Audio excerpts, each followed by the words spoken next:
You ever notice how life felt easier when you weren't really trying to live for God? Like, yeah, you had problems, but it didn't feel like a constant battle in your mind.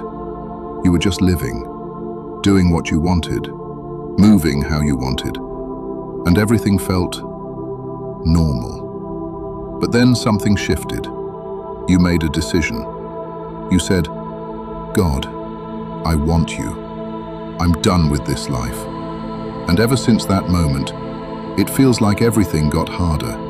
Your thoughts got louder, temptation got stronger, peace feels harder to hold on to. And you're sitting there wondering, why does it feel like my life got worse when I started trying to do right?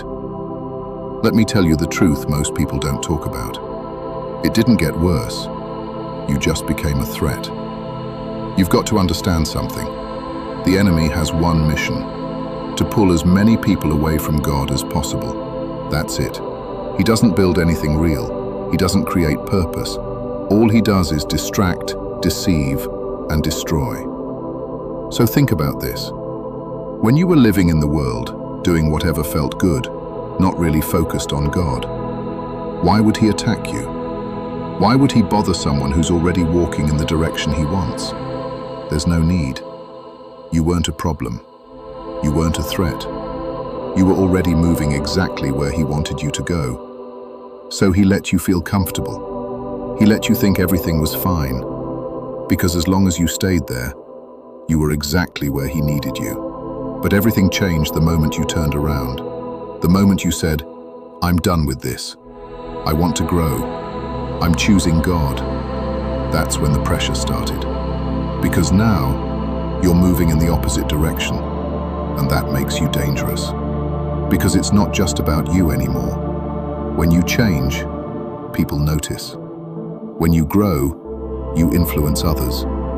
When you start living for Christ, you become an example. And the enemy knows that.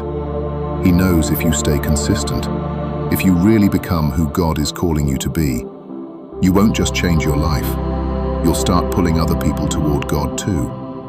And that's exactly what he's trying to stop. So what does he do? He doesn't always attack you physically. He attacks your mind. Quietly, strategically, consistently. That's when the whispers start. No one loves you. No one really cares about you. You're alone. You keep messing up. What's the point of trying?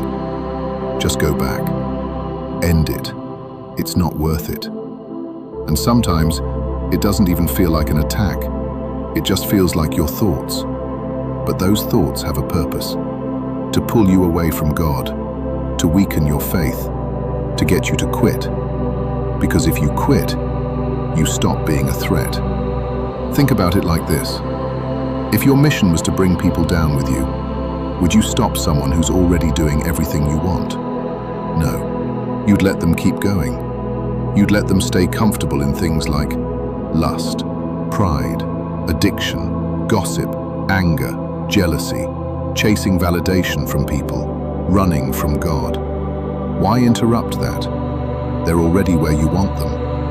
But the moment they step away from that, the moment they start praying, the moment they start reading the Word, the moment they start cutting off certain habits, now there's a problem. Now you apply pressure, because now they're leaving your grip.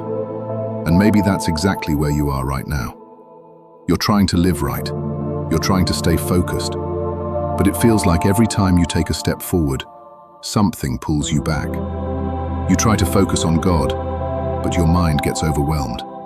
You try to do right, but temptation feels stronger than ever. You try to find peace, but anxiety shows up out of nowhere. And it makes you feel like you're failing. Like maybe you're not strong enough. Like maybe you're not strong enough. Like maybe you're not cut out for this. But that's not the truth. The truth is, the resistance you feel is proof you're not where you used to be. Nobody fights to keep something that isn't trying to leave. And that's what you're doing. You're leaving the old life. You're leaving old habits, old mindsets, old ways of thinking. And that creates pressure. Because now you're growing.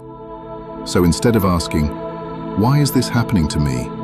Start asking, what is this trying to stop me from becoming? Because there's something on the other side of this. There's growth, there's peace, there's purpose.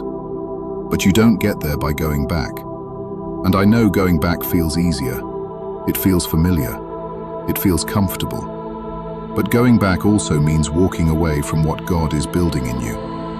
This is where the real decision happens. Are you going to let the pressure break you or build you? Because this isn't random. This is spiritual, and you're in the middle of it. But here's the truth. You're not fighting for victory.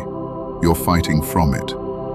God didn't bring you this far just to leave you in the middle of the battle. Every time you resist, every time you pray, every time you choose God when it's hard, you're winning, even if it doesn't feel like it.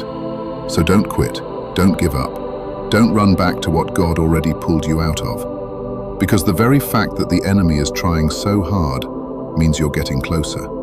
Closer to your purpose, closer to your calling, closer to the version of you that actually reflects Christ.